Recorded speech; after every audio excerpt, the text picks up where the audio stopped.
গোলাঘাট জিলাখনত বৰ্তমানে বান পৰিস্থিতি কিছু হাম কাটিছে যদিও আচলতে বৰ্তমানেও আশংকাৰ কাৰণ হৈ পৰিছে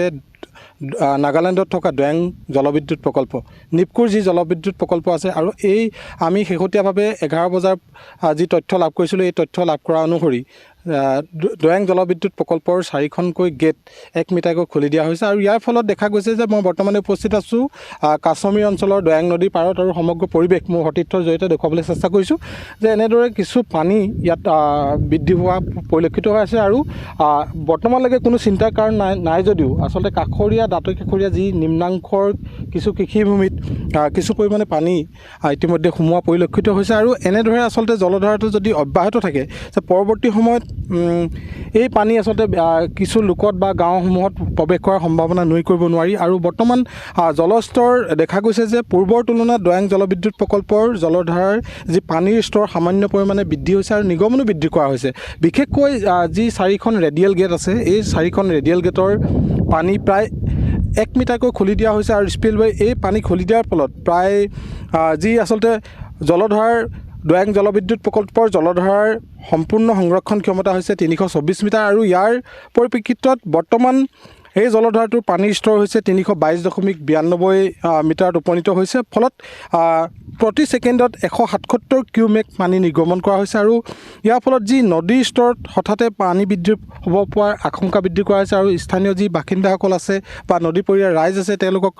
সাৱধানে থাকিবৰ বাবে প্ৰশাসনে ইতিমধ্যেই সতৰ্কতা অৱলম্বন কৰিছে আৰু এগৰাকী স্থানীয় ব্যক্তি আছে কাছমীৰ অঞ্চলৰ তেওঁৰ পৰা জানিব বিচাৰিম যে কি পৰিস্থিতি দেখিছে বা বৰ্তমান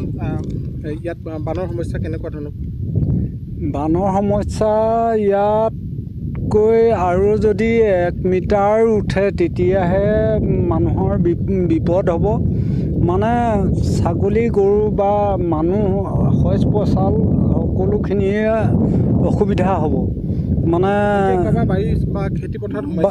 সোমাইছে খেতি পথাৰ সোমাইছে এতিয়া ধৰক বেঙেনা মৰিছে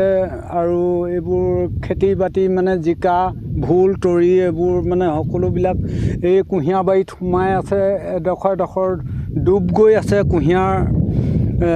এইবিলাক মানে নষ্ট হ'ব মানে ধৰিব এতিয়া কাৰণ কি যদি ইয়াতকৈ 1 মিটাৰ ওপৰত উঠে তেতিয়াই মানে এইবিলাক মানে ক্ষতিগ্ৰস্ত হ'ব এতিয়ালৈকে মানুহৰ একো ক্ষতি হোৱা নাই এতিয়ালৈকে মানুহৰ ক্ষতি হোৱা নাই বা মানুহৰ এই ঘৰ ডুব যোৱা নাই নিশ্চিতভাৱে আচলতে স্থানীয় এই লোকগৰাকীয়ে প্ৰকাশ কৰিছে যে বৰ্তমান এই পানী এৰি দিয়াৰ ফলত নিম্নাংশত থকা খেতিপথাৰ ইতিমধ্যে বানত বুৰ গৈছে যদিও কোনো লোক ইয়াত আচলতে বা বাসগৃহ পানীত ডুব যোৱা নাই আৰু এটা কথা উল্লেখ কৰিব যে গোলাঘাট জিলাখনত আচলতে 5টা ৰাজহ চক্ৰৰ বৰ্তমানেও 66খন গাঁও ইতিমধ্যে বানত আক্ৰান্ত হৈ আছে আৰু সমান্তৰালভাৱে যদি দেখা যায় যে বৰষুণৰ পৰিমাণ অধিক অব্যাহত থাকে বা নাগালেণ্ডত বৰষুণৰ পৰিমাণ যদি অব্যাহত থাকে তেনেদৰে এই তুলনাত পূৰ্বৰ তুলনাত আচলতে ইয়াত এই সীমান্তৱৰ্তী পৰিৱেশ আমি আপোনালোকক দেখুৱালোঁ আমাৰ সাংবাদিক হিৰণ্য গগৈৰ জৰিয়তে আৰু বৰ্তমানো যিটো দৈয়াং জলবিদ্যুৎ প্ৰকল্পৰ স্পিলৱে গেট 4খনকৈ খুলি দিয়া হৈছে যাৰ বাবে আচলতে পানী আহি জলস্তৰ যথেষ্ট বৃদ্ধি পোৱা পৰিলক্ষিত হৈছে গতিকে মেৰাপানী কিছু পৰিৱেশ দেখুৱাইছোঁ আৰু যদিহে এনেদৰে আচলতে স্পিলৱে গেট খুলি ৰখা হয় বা অহৰহভাৱে পানী ওলাই থকা হয় তেন্তে গোলাঘাট জিলাৰ যি বান পৰিস্থিতি সেয়া হয়তো অধিক ভয়াৱহ হোৱাৰ আশংকা ব্যক্ত কৰা হৈছে